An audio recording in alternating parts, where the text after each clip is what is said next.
Salam saudara-saudara. Saya surprise. Sebenarnya dari tadi malam saya mau live setelah mendengar 10 tahun MKC divonis. Itu sebenarnya tidak mengagetkan.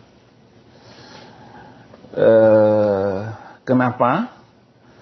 Karena sejak awal MKC ini ditangkap, konspirasi untuk membunuhnya yang dilakukan oleh Napoleon Bonaparte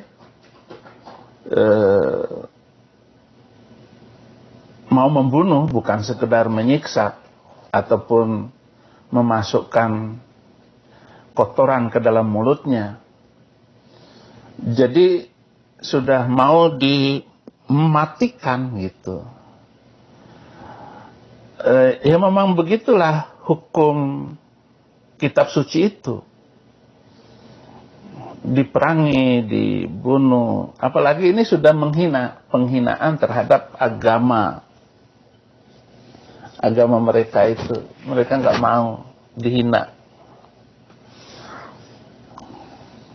Nah kalau menghina itu karena memang ajaran Nabi itu bilang bahwa orang yang murtad itu harus dibunuh, hukumannya harus dibunuh. Hanya Indonesia ini bukan negara Islam. Kalau Indonesia negara Islam, kalau di Yaman, kalau di Arab Saudi, itu habis sudah dibunuh. Kenapa? Karena pindah agama. Jadi pindah agama itu nggak boleh. Kenapa? Karena kita sudah tahu ajaran itu. Sudah tahu ajarannya. Saya sudah ngerti apa yang diajarkan itu. Saya tahu persis gitu. Ngerti banget. Sampai ke dalam-dalamnya. Kalau majelis ulama itu hanya mengerti ajaran itu berdasarkan apa yang diajarkan melalui kurikulum IAIN.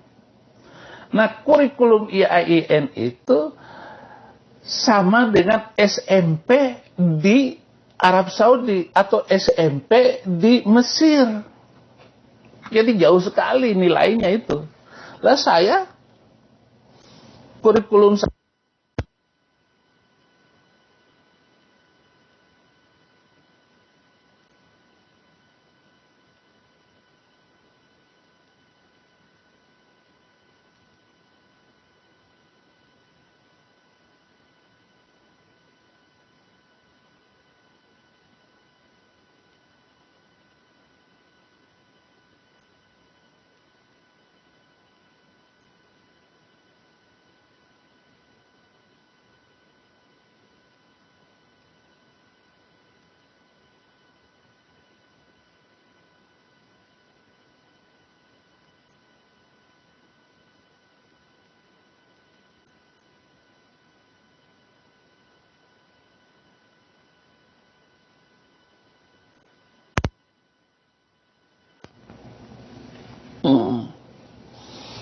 ini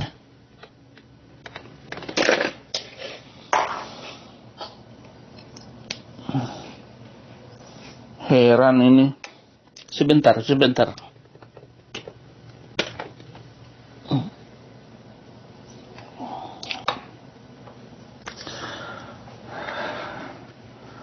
Jadi kalau majelis ulama itu nggak tahu apa yang saya baca, karena buku saya lebih mahal, lebih banyak dalam satu masalah.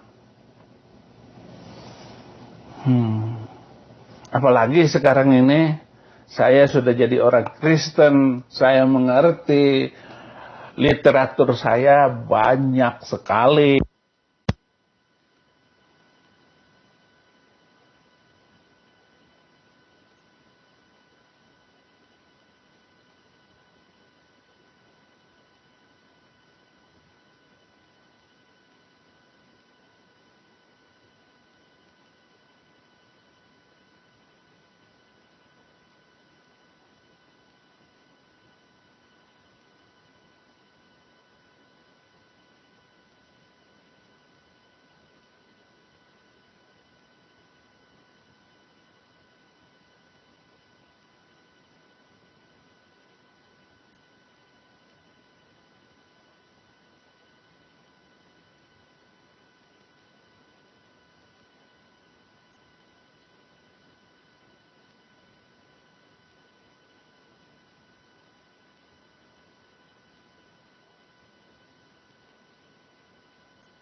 Kenapa suara hilang terus ya?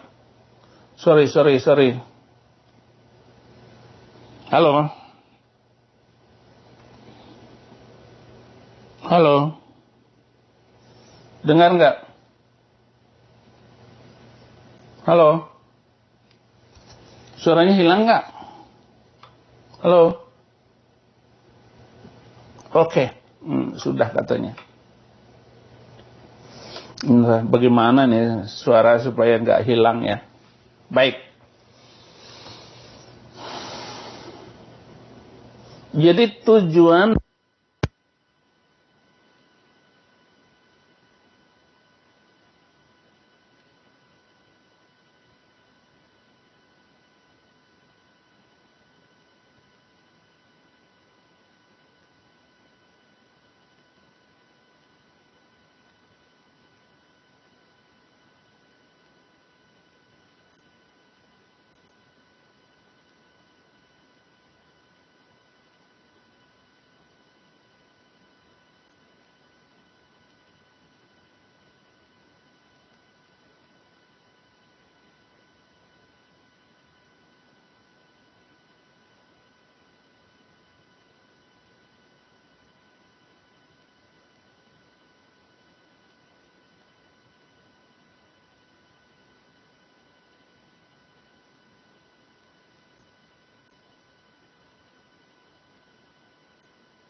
mana sih mati terus ini ya?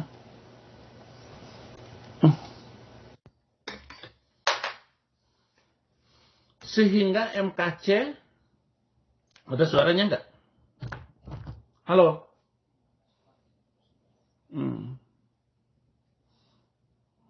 Jadi penyidik ini berusaha untuk membuat saksi-saksi palsu di dalam sidang MKC. Mencari sebanyak-banyaknya itu saksi dari Ciamis untuk dibawa ke pengadilan.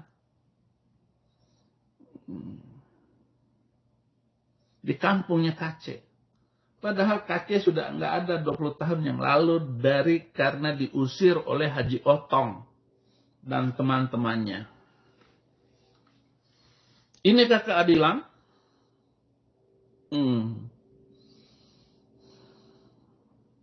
Nggak ada yang benar. MKC ini mau dibunuh. Jadi bersyukurlah dengan hukuman 10 tahun itu. Dan hukuman 10 tahun ini menjadi trigger bagi saya untuk memperjuangkan keadilan di Indonesia. Jadi bunyi 10 tahun itu saja sudah menjadi bahan lawakan bagi orang-orang di Amerika, di Eropa, di Australia bahwa Indonesia memiliki perangkat hukum yang tidak menunjang keadilan. Jadi memperjuangkan keadilan itu adalah bagian dari firman Tuhan, perintah Yesus Kristus. Agar kita tidak bisa ditipu terus-menerus oleh dunia ini. Jangan serupa dengan dunia ini, tapi berubahlah oleh pembaharuan budimu. Apa? Tegakkan keadilan, bela kebenaran. Saya sudah bilang, ya, kepada Pak Mahfud MD, inilah contoh bawahan Bapak, yaitu hakim pengadilan Ciamis yang sudah tidak adil lagi, menghukum Aceh seperti kriminalitas menjual ganja, seperti teroris. Dia hanya pakai mulut. MKC tidak pernah mengganggu lempar tetangga ataupun lempar masjid. Nggak pernah lempar masjid.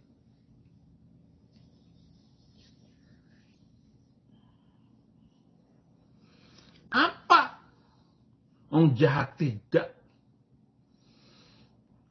Kakinya menceng sebelah itu, ya, dia nggak bisa melakukan kejahatan apa-apa. Kok dihukum seperti teroris?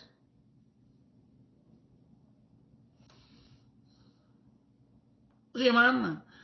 Tapi inilah titik di mana kebodohan seorang hakim, majelis hakim yang menjatuhkan hukuman kepada rakyatnya, jemaatnya, umatnya, ya, citizen of Indonesia, rakyat Indonesia. Nah, bagaimana dengan saya kalau saya balik ke Indonesia? Hukuman apa yang saya terima? Karena saya sudah ngomong keterlaluan terhadap Nabi Arab itu. Bukan menghina lagi, bukan Nabi. Muhammad bukan Nabi.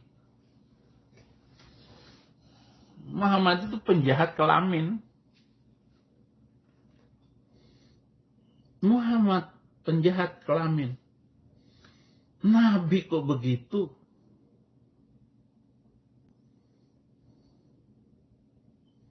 Lihat itu. Di Semarang. Kiai yang dulu itu menikahi anak 12 tahun. Sekarang dia mengawini lagi perempuan umur 7 tahun. Karena Nabi Muhammad menikahi Aisyah umur 6 tahun. Ditiduri sebagai suami istri umur 9 tahun. Kalau dia hidup sekarang ini, 20 tahun penjara untuk Muhammad. Muhammad 20 tahun penjara. Nah, itu wajar. Karena dia merusak masa depan wanita. Apalagi di Amerika habis. Dihabisin.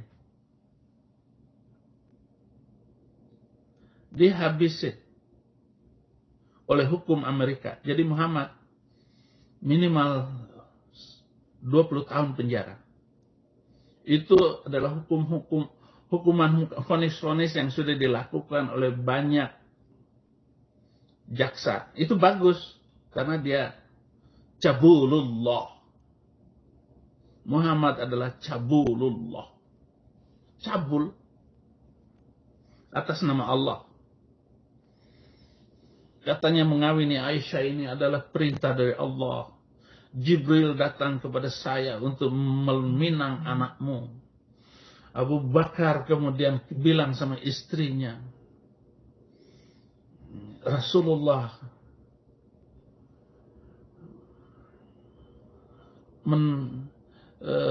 meminang anak kita. Yang mana? Aisyah. Aisyah. Tapi kan umur anak kita masih kecil. Masih 6 tahun. Masih main ayun-ayunan. Masih main boneka. Dalam keadaan main ayun dan dia menggendong bonekanya itu Aisyah. Dijemput oleh mamanya untuk disandingkan dengan Muhammad. Nah, ini bukan cerita akal-akalan saya. Seluruh buku hadis cerita semua. Bagaimana Muhammad menikah.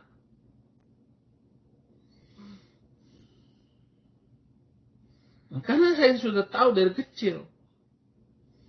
Maka saya menciptakan lagu. Untuk anak-anak. Supaya jangan anak-anak kita di Indonesia dikawini oleh Nabi dan pengikutnya di usia masih kecil. Lagunya apa? Ayun, ayun, Siti Aisyah. Mandi di kali, rambutnya basah. Tidak sembahyang, tidak puasa. Di dalam kubur mendapat siksa. Lagu ini sudah hilang dari mainan anak-anak. Karena semakin cerdasnya Muslim mempelajari sejarah Islamnya.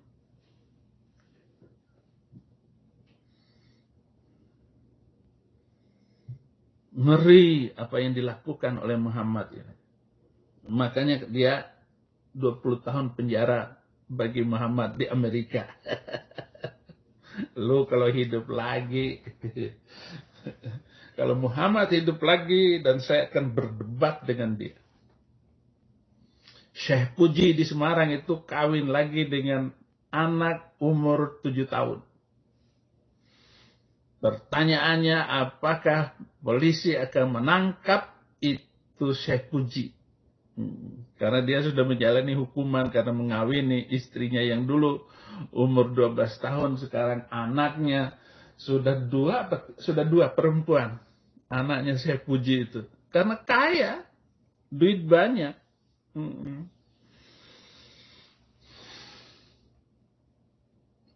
Nah sekarang ini, dengan posisi sekarang ini, kalau saya balik ke Indonesia, saya balik ke Indonesia ini, apa yang terjadi atas saya? Habis. Karena kemarahan apa? Kenapa MKC itu ditangkap? Itu perintah wakil presiden. Sama dengan saya dulu. Perintah dari Yusuf Kala. Karena dia kalah debat. Makanya namanya Yusuf Kala. Rasain lo. Sekaya apa sih kamu Yusuf Kala? Mati. Kita sama-sama mati.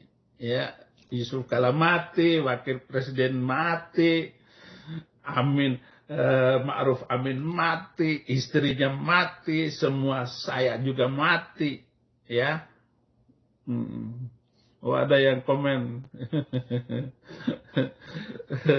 hidup Syekh Puji katanya. Ada pendukung Syekh Puji. Ini baru mengawini istri barunya ini umur 7 tahun. Nah, Muhammad itu satu-satunya istrinya yang perawan, itu Aisyah tadi, yang dikawini umur 6 tahun. Diambil oleh, karena Abu Bakar itu takut dengan Muhammad. Sudah sempat menolak itu Abu Bakar. Bukankah kita ini adalah bersaudara? Kata Abu Bakar untuk menolak pinangan Muhammad. Kita bersaudara di dalam agama, tetapi saya boleh menikahi Aisyah. Abu Bakar kalah ngomong. Akhirnya setuju dan menerima pinangan. Kemudian beberapa hari kemudian maka diaturlah perkawinan. Dan Aisyah sedang main ayun-ayunan, menggendong boneka, diambil oleh istri Abu Bakar untuk duduk di sebelah Muhammad, bahwa Aisyah sedang pengantin dengan Nabi Muhammad. Tega seorang Nabi seperti itu. Tapi karena dia tidak punya istri yang perawan, dia mau melihat, menyaksikan bagaimana memperawani istri. Maka dia cepat-cepat, jangan sampai lama-lama, nanti diembat orang Aisyah itu. Omongan saya tidak bisa dibantah sama siapapun, ya. Muslim hanya bilang maki-maki saja, maki-maki, dasar, mati lu, mati sebentar lagi, saya sudah lihat kematianmu, masuk penjara lu. Jadi Muslim pasti itu komennya itu, komennya cuma segitu, kepandaiannya cuma segitu Muslim, nggak bisa membantah dengan ilmu. Paling bilang pecundang, itu ada. Bilang pecundang. Ayo pulang Abi, kami sudah menantimu. Itu pasti kadrun itu. Inilah kejahatan. Jadi MKC bersyukur hanya 10 tahun karena nggak dimatiin. Karena rencana mula-mula itu adalah bagaimana begitu MKC sampai di Bareskrim dan harus dihabisin. Tetapi luar biasa ya Roh Kudus itu ya. Disiksa dari jam 1 pagi sampai jam 3. 2 jam dia semaput, pingsan. Setelah bangun kemudian dipukul lagi. Maman Suryadi dari FPI yang menjelang dia bebas, itu memegang dari belakang, kemudian si Napoleon Bonaparte menyiksa dan memukul mulutnya, memukul jidatnya. Kemudian ada satu yang merusak, yang ngambil kotoran manusia, kemudian dipupurin pakai krim pemutih wajah. Kemudian disuruh makan kotoran. Di manakah kebenaran firman Tuhan? Di manakah keadilan sosial bagi seluruh Indonesia? Di manakah mental prajurit yang dimiliki oleh Bonaparte? Sekali lagi memang sudah direncanakan untuk disiksa sampai mati. Karena Al-Quran itu menyuruh, bunuhlah mereka di mana saja kamu jumpai mereka. Itu surat kedua ayat 191. Surat ke-47, surat namanya surat Mamat. Ayat yang keempat. Pancung batang lehernya.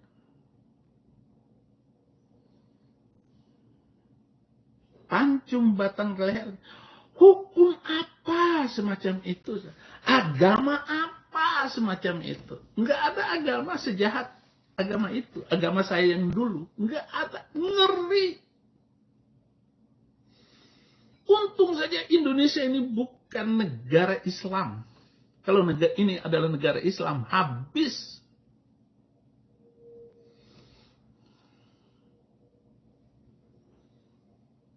Kejahatan macam apa? Jadi orang kalau sudah dirasuki oleh agama itu, baca Al-Qur'annya, maka seluruh otaknya itu terkunci. Terkunci otaknya itu kalau sudah baca Al-Qur'an itu. Karena Al-Qur'an bilang, agama yang diridhoi Allah hanya Islam. Bagaimana dengan agama Yahudi? Bagaimana dengan agama Kristen yang lebih dulu daripada agama Islam? Muncul 600 tahun setelah agama Kristen itu Islam. Lalu mengatakan agama yang paling benar di sisi Allah hanyalah Islam. Benar apanya? Agama kok disuruh membela Allah, membela agama, membela Islam, membela Nabi. Nabi macam begitu kok dibela?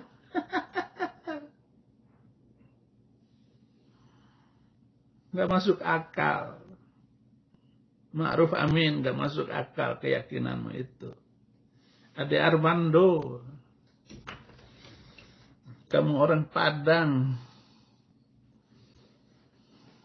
malah wanita yang diutamakan di Padang itu. Jadi kalau istri sudah menolak kita, ya sudah, balik lu pulang ke kampung halamanmu. Padahal itu rumah kita, istri saya, anak-anak saya. Kalau istri sudah gak suka, di mana kata-kata Al-Quran, laki-laki adalah pemimpin wanita, bertentangan dengan Al-Quran itu.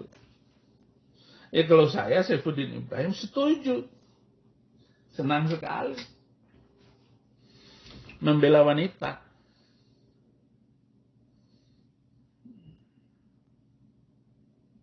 Ini bagaimana? Bangkotan. Ya memang saya kalau di Amerika bebas ngomong. Enak, karena negara ini bebas ngomong. Saya baca Syamsi Ali, Imam Masjid New York, mengerahkan seluruh umat Islam di Amerika untuk menemukan di mana keberadaan Saifuddin Ibrahim. Waktu saya datang kali pertama di New York, saya cari Syamsi Ali. Saya sudah dapat nomornya. Dia nggak berani. Syamsi Ali mencret kalau kamu itu debat dengan saya. Walaupun kamu itu imam masjid di New York. Di dalam saya ada Yesus. Saya ada di dalam Yesus. Jadi kecanggihan lidah saya ini telah dijamin oleh Alkitab, oleh firman Tuhan. Kalau saya tetap baca Al-Quran, tambah bodoh, otak saya terkunci. Hati saya beku. Telinga saya tuli. Tapi karena Alkitab ini membuat saya cerdas. Jadi tolong saudara-saudara, kecuali untuk belajar Al-Quran itu, jangan dipercayai. Jangan dibaca itu Al-Quran itu. Al-Quran itu sebuah kitab suci kekacauan pengacau dunia. Yang menciptakan terorisme. Menterorkan orang. Membuat orang menjadi manusia teror. Surat ke-8 ayat 60. Surat ke-8 ayat 67. Muhammad harus menguasai seluruh dunia. Muhammad harus menguasai seluruh dunia. Makanya tidak ada yang bisa kita harapkan dari ajaran ini. Ajaran ini harus dihancurkan. Fondasi ajarannya yaitu kitab sucinya itu. Nah, saya mau bilang begini, sebenarnya kaum teroris itu nggak salah. Napoleon Bonaparte itu nggak salah. Amin Rais itu nggak salah. Ya, Ma'ruf Amin yang menyuruh menangkap MKC ini nggak salah. Penyidik-penyidik ini nggak salah pergi ke Bali 25 orang penangkap polisi untuk menangkap MKC. Nggak salah, yang salah kitab sucinya. Yaitu kitab suci yang mengajarkan dan mengizinkan orang mematikan orang lain. Jadi kalau cuma 10 tahun, bersyukurlah. Bersyukurlah saya karena MKC hanya 10 tahun. Karena ternyata Tatya tidak meninggal dunia.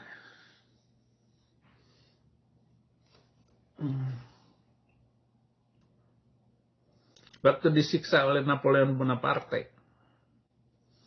Napoleon Bonaparte.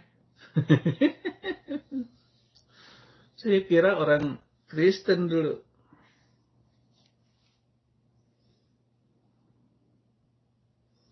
Dan bagaimana berapa vonis untuk Napoleon Bonaparte dan 4 orang lain yang menyiksa MKC. Tapi oleh polisi ini, si Maman Suryadi, orang FPI tadi, dia tidak masuk dalam BAP. Bebas. Luar biasa ini, penyidik ini. Pokoknya penyidik itu pemain sejati dalam kejahatan di kepolisian di Indonesia. Orang saksi bisa jadi langsung tersangka. Pelaku utamanya bisa bebas. Itu namanya tukar kepala. Jadi hati-hati ya kalau sudah tukar kepala itu ya. Tukar kepala itu ada orang sedang dikejar untuk ini, untuk narkoba itu. Penjual narkoba itu bebas, tetapi yang saksi bisa jadi tersangka. Berbagai macam cara.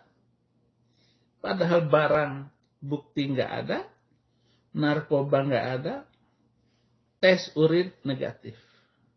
Saya ketemu itu di dalam penjara yang dipermainkan oleh polisi. Itu namanya tukar kepala. Mungkin yang narkoba itu anak pejabat, anak polisi. Nah ini anak orang miskin, masuk penjara. Itu kejahatan penyidik polisi. Udah terkenal. Makanya kalau polisi narkoba masuk penjara, jadi bulan-bulanan di dalam penjara itu. Atau pejabat lapas. Ada pejabat lapas di Tangerang, di penjara kelas 2 Tangerang itu, lapas pemuda namanya. Nah itu si petugas lapas ini tiap minggu itu bawa masuk narkoba 0,5 kilo. Lalu diterima oleh papi. Papi itu adalah orang Kristen. Bandar narkoba di dalam. Bandar narkoba di dalam itu yang akan membagi narkoba-narkoba ini ke apotik. Nah, apotik itu di dalam lapas pemuda itu ada 5 apotik. Saya dulu di D9. Kamar D8 itu apotik. Nah, apotik ini tempat menjual apa saja di dalam lapas. Sabu-sabu 1 G itu 1 juta. 1 gram. 1 G itu 1 gram. 1 juta.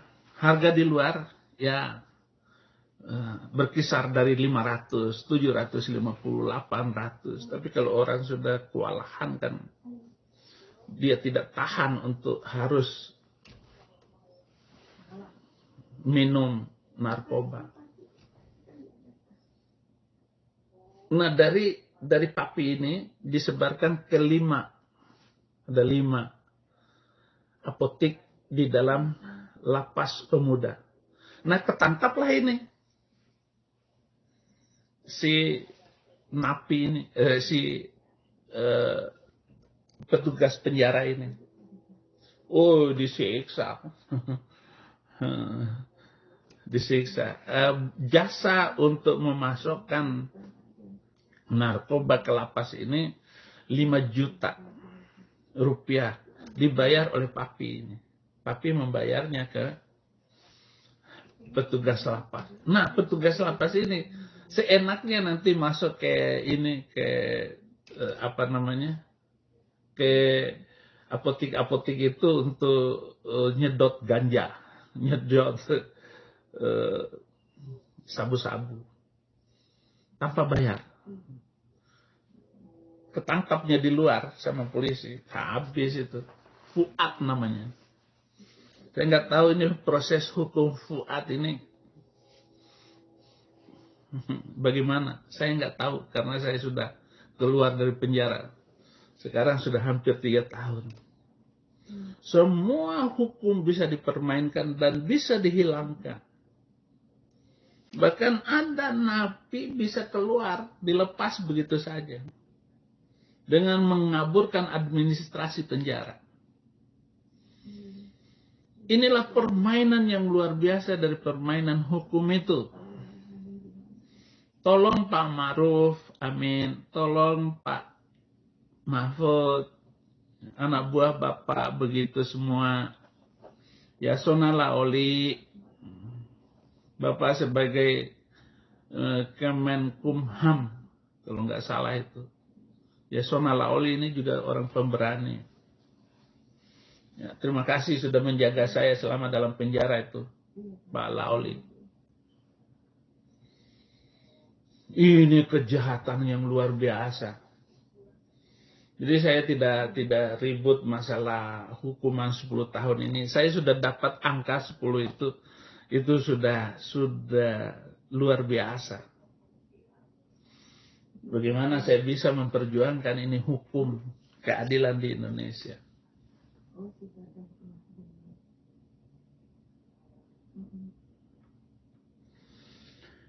Mika 6 ayat 8, hai manusia, telah diberitahukan kepadamu apa yang baik dan apakah yang dituntut Tuhan daripadamu selain berlaku adil, mencintai kesetiaan dan hidup dengan rendah hati di hadapan Allah.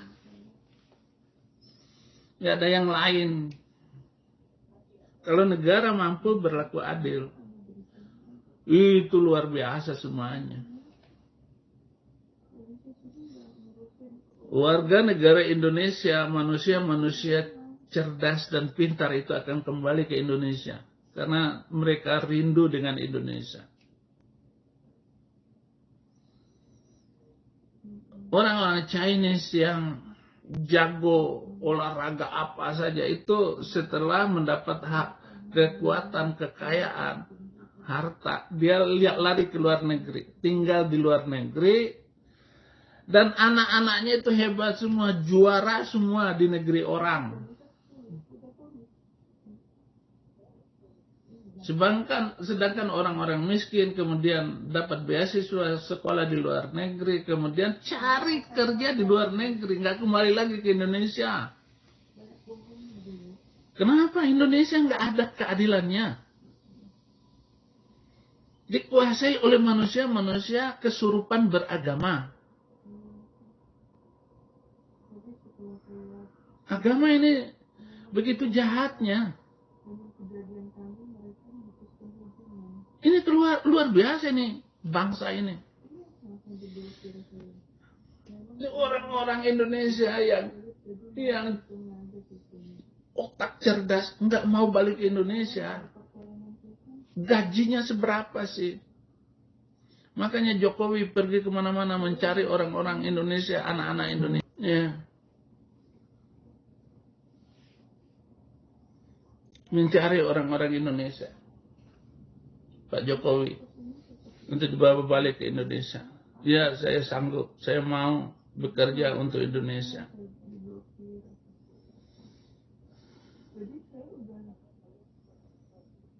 Di Malaysia itu berapa orang Indonesia yang cerdas,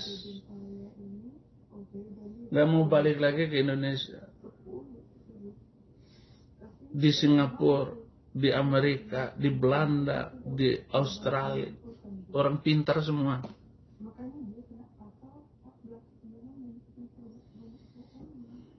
Apa yang kita harapkan dari situ?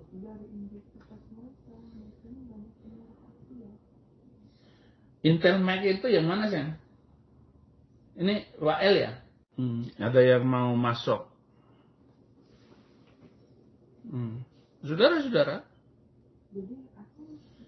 luar biasa ini bangsa kita ini ya. Nah, kita kembali lagi ke Islam, kepada Muhammad tadi. Jadi, kalau kita sudah dimasuki oleh Al-Quran, kita akan mulai membenci manusia lain, nggak mau salaman dengan orang lagi, karena Al-Quran bilang bahwa orang kafir itu najis. Surat ke-9 ayat 28 itu najis. Innal musyrikuna najasun. Sesungguhnya orang musyrik itu najis. Jadi najis. Kenapa najis? Makan babi. Jadi orang Kristen makan babi nggak boleh salaman.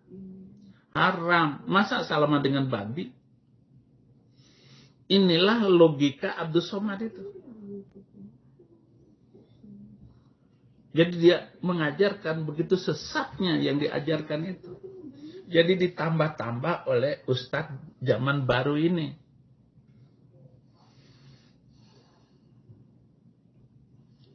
Analogi-analogi baru disiapkan oleh mereka ini.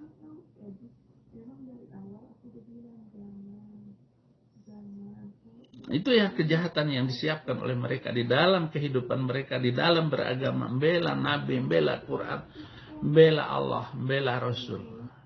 Apa maksudmu? Di Amerika nggak ada urusan. Apa urusannya? FBI nangkap Saifuddin Ibrahim, Samsu Ali. Udahlah, urus aja agamamu itu.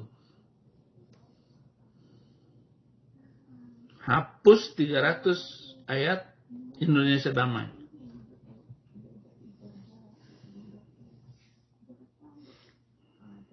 Saya akan bongkar satu-satu ayat itu.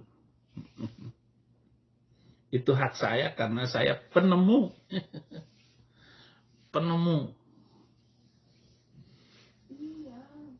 Nah, kalian Kristuber nanti di ini saja di-sharekan kepada keluargamu yang muslim. Video-video saya itu sampaikan saja. Nanti saya akan bongkar semuanya. Dan saya tidak kasih kepada siapa saja. Paling ya kepada pengacara saya di Indonesia ya boleh tahu itu 700 ayat itu.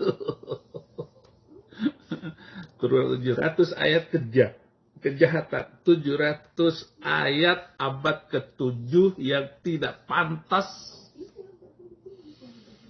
untuk dihidupkan di Indonesia.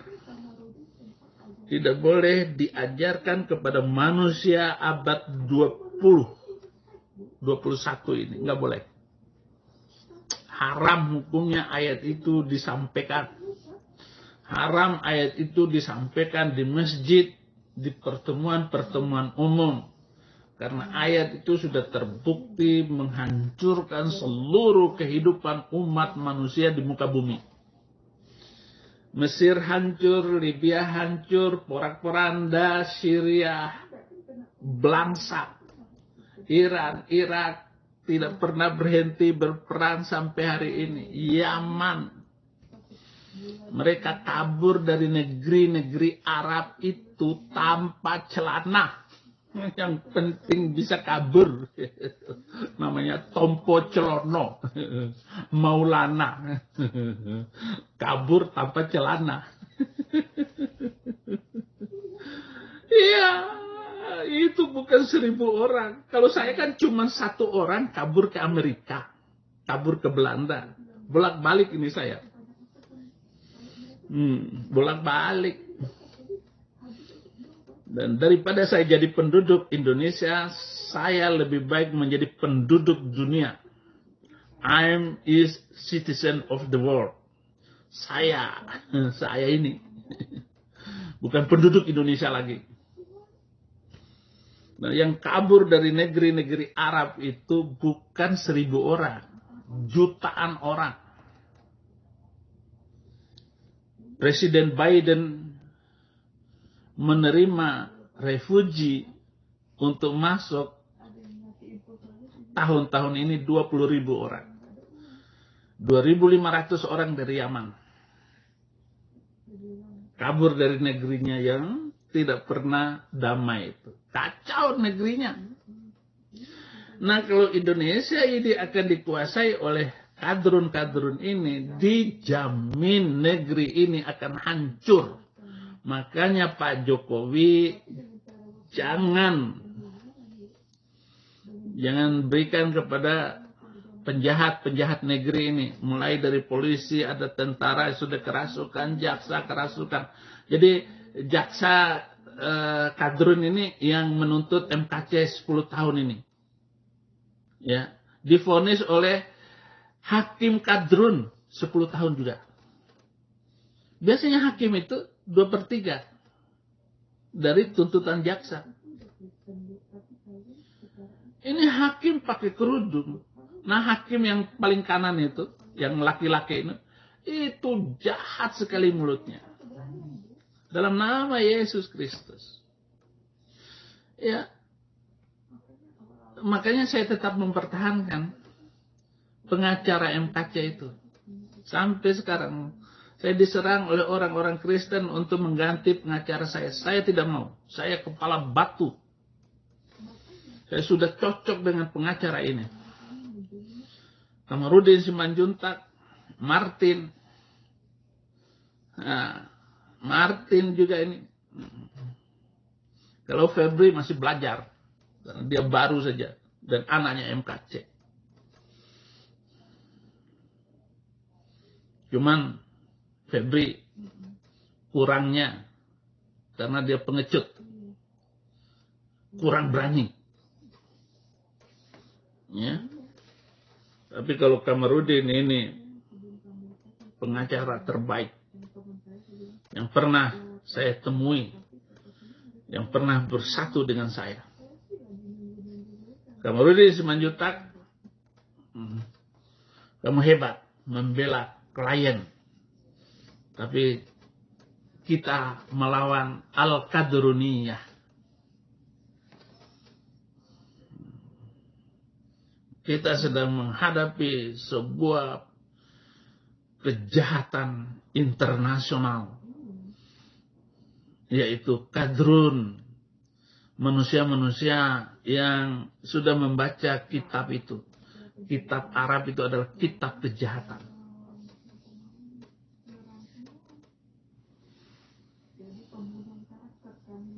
Nabi-nabi yang dibuat oleh Muhammad itu ada. Nanti saya akan bongkar nabi fiktif dalam Al-Quran yang tidak ada sejarahnya di dalam Alkitab. Dan saking bodohnya itu Muhammad, dia bilang bahwa jumlah nabi itu ada 124.000 nabi.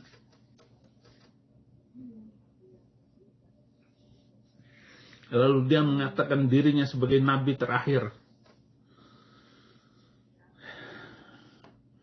Tidak ada nabi Arab, hanya Muhammad nabi dari Arab. Tetapi dia adalah penjahat kelamin. Nabi Rabbil kelamin. Terima kasih untuk 10 tahun itu ya. Hakim. Ma'ruf amin, ma'ruf amin. Maka benarlah kata ucapan Syekh Muhammad Abduh, Islam dihancurkan oleh orang Islam sendiri.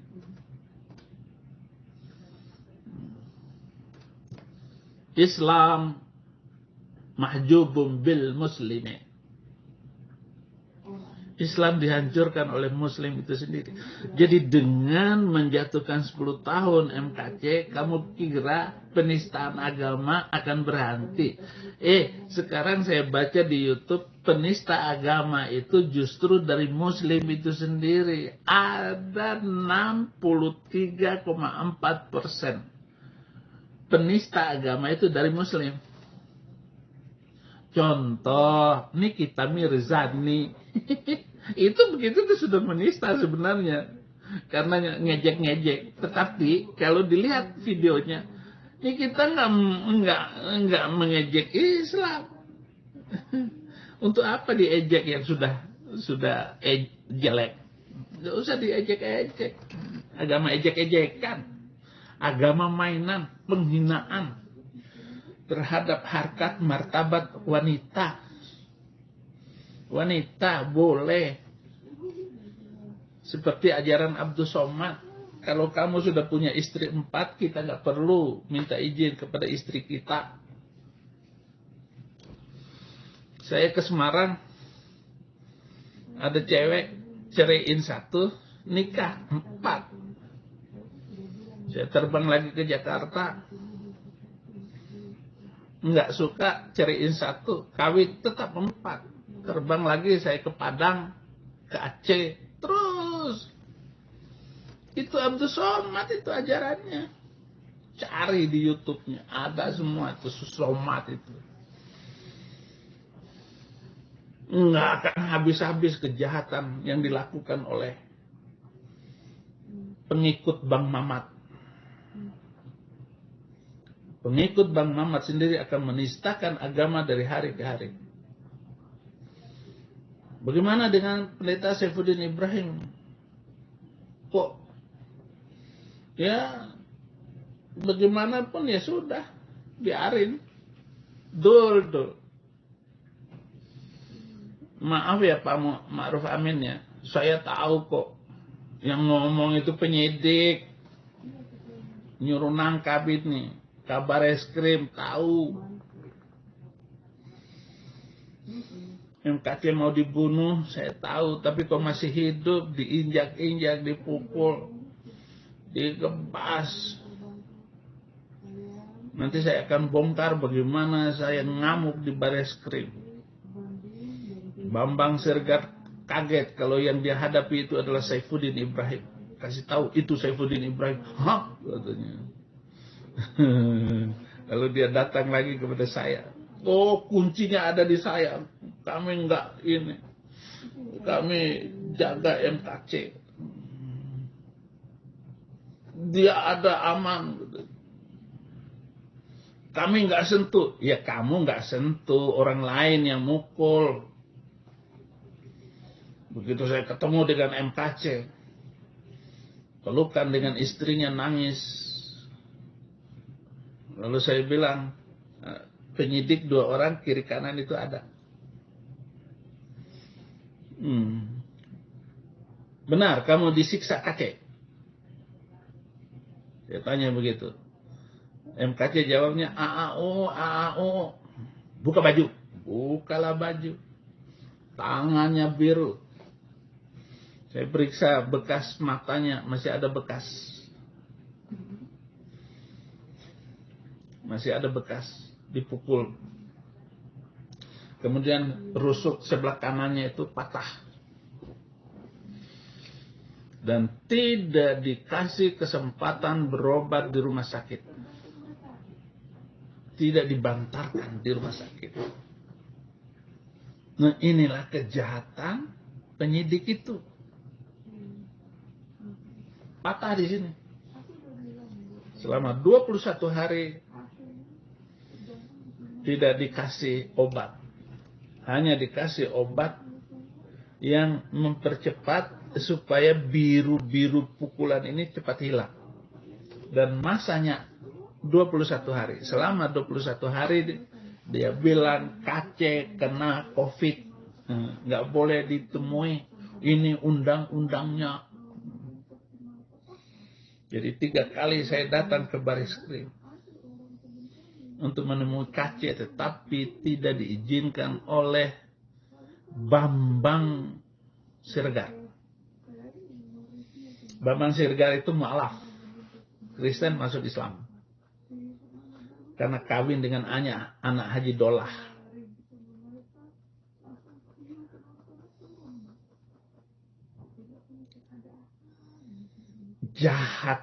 Jahatnya itu mulai dari Bonaparte sampai kepada penyidik,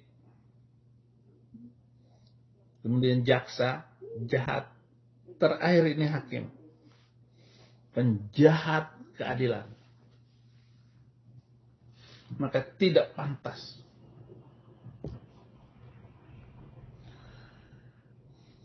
Tetapi biarlah keadilan bergulung-gulung seperti air dan kebenaran seperti sungai yang selalu mengalir. Amos 5 ayat 24. Biarlah kamu bermain-main, hai keadilan bangsaku. Tapi saya percaya dengan apa yang saya omongkan ini. Di manakah presiden yang lebih adil yang akan muncul di masa hadapan? Tetapi melihat perjalanan sejarah keadilan bangsa kita, saya pesimis. Apakah 50 tahun yang akan datang Indonesia mampu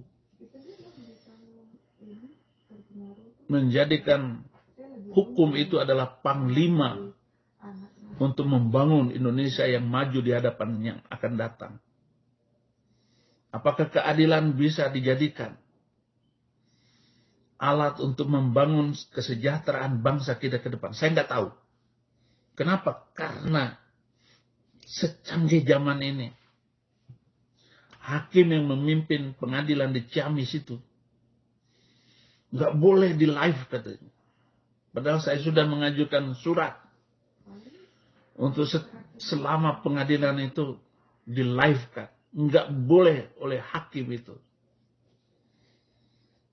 Hakim itu dungu. Bukan wakil Tuhan. Yang namanya hakim itu kan wakil Tuhan. Maka disebut majelis yang mulia. Tapi kalau hakim macam begini, mulia apanya?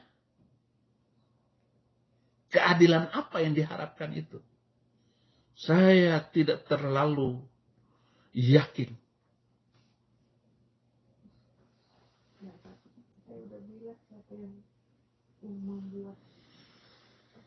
Sebab aku Tuhan mencintai hukum dan membenci perampasan dan kecurangan. Aku akan memberi upahmu dengan tepat dan akan mengikat perjanjian abadi dengan kamu. Yesaya 61 ayat 8. Dia bilang, aku ini Tuhan mencintai hukum. Polisi Indonesia. Jadi kasihan bangsa kita ini, anak-anak kita.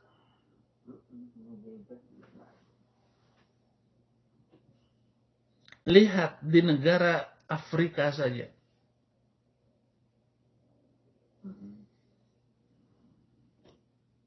Penjaranya mampu melahirkan seorang presiden.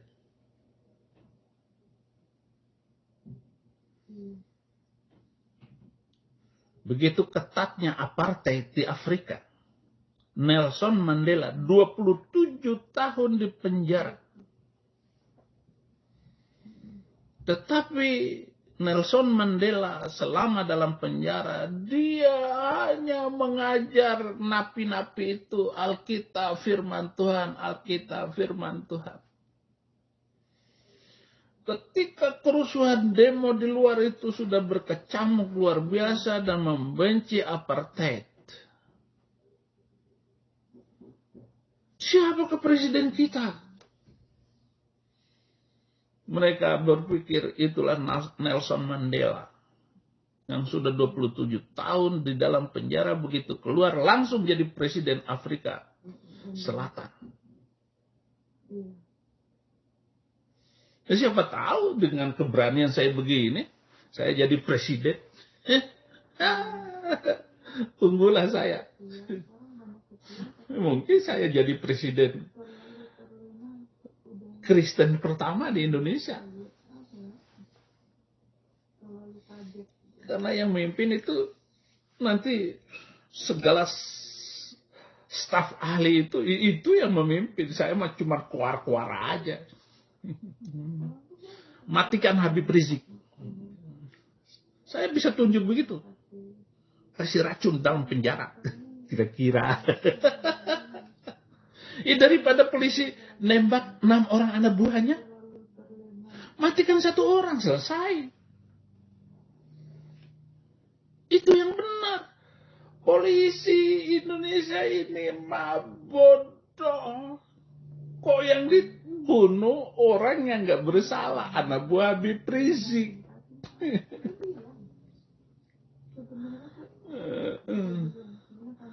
Yang dibunuh itu 1 orang, selesai sudah, nggak ada ribut. Tolong kirim sianida ke Habib Rizik. Polisi, kasih sianida aja tuh, kakek tua itu. Rupanya Habib Rizik itu sudah 65 tahun umurnya. Saya baru 58 tahun ini.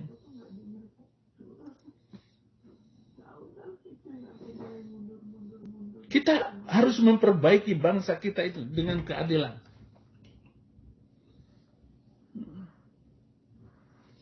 Mazmur 37 ayat 27. Jauhilah yang jahat dan lakukanlah yang baik, maka engkau akan tetap tinggal untuk selama-lamanya.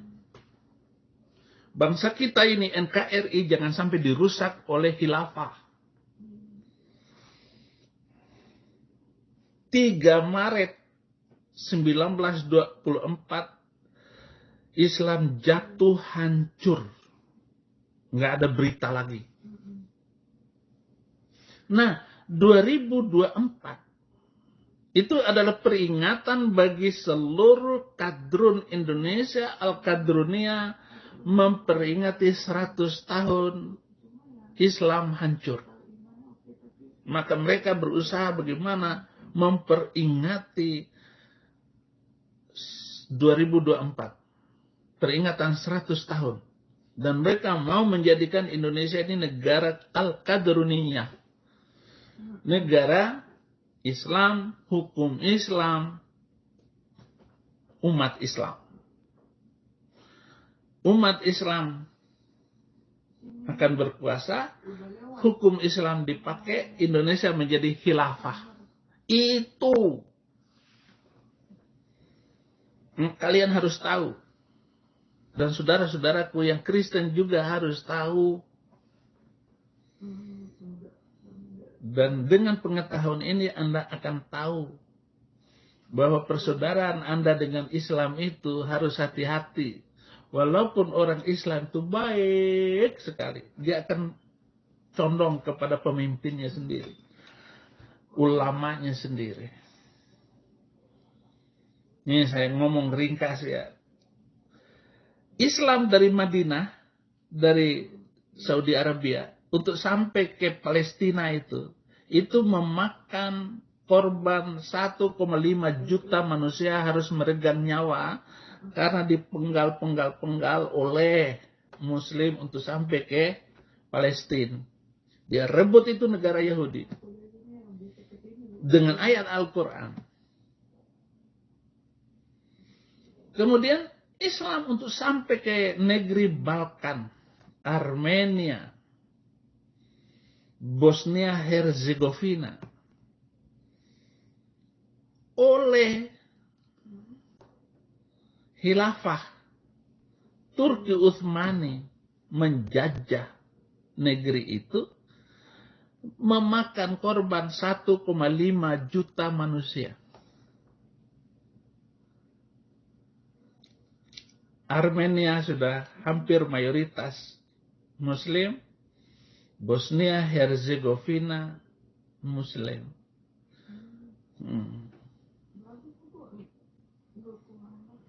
Chechnya itu Muslim. Sekarang oleh Putin diadu ini. Diadu Kristen dengan Islam. Si Putin kafir tok-tok. nggak jelas agamanya. Penting dia main perempuan, dia menyukai apa saja. Yang ketiga, Islam masuk ke India. Negara-negara itu 500 tahun yang lalu itu menghabisi 1,5 juta orang India, orang Hindu dibabat habis oleh Islam. Sisanya adalah Afghanistan dan Pakistan ini.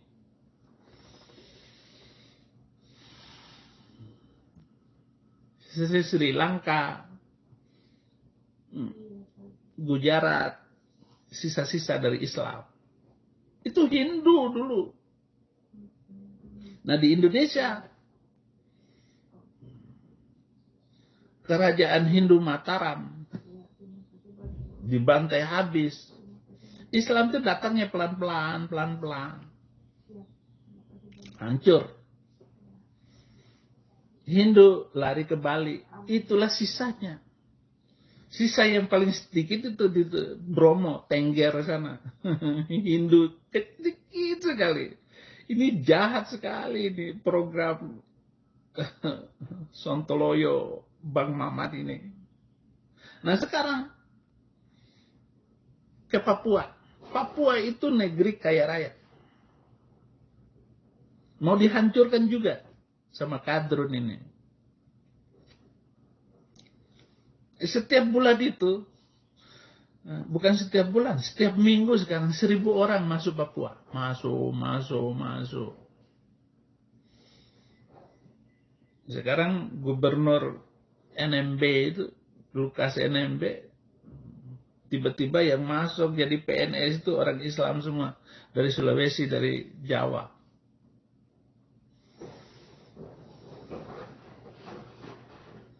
Sementara tentaranya belum bisa berlaku adil.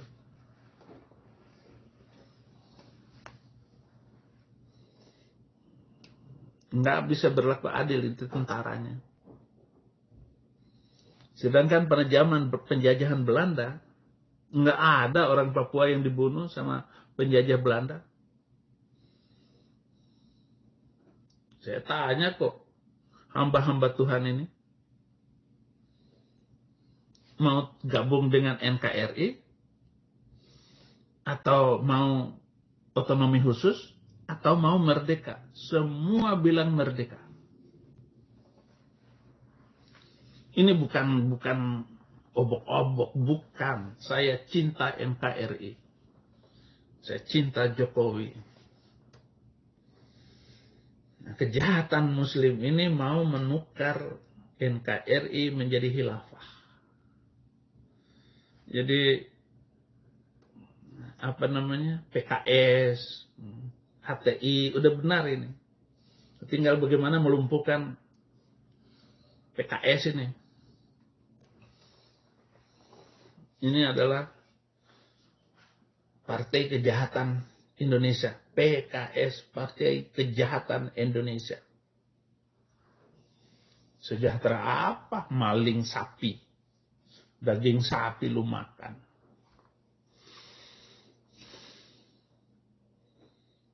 Yang kasus korupsi sapi, istrinya banyak di mana-mana. Duit banyak. Melebihi nabinya sendiri. Jahat agama ini. Kucing sembunyi kuku. Kucing nggak kelihatan kukunya, tapi begitu keluar kukunya. Itulah Islam.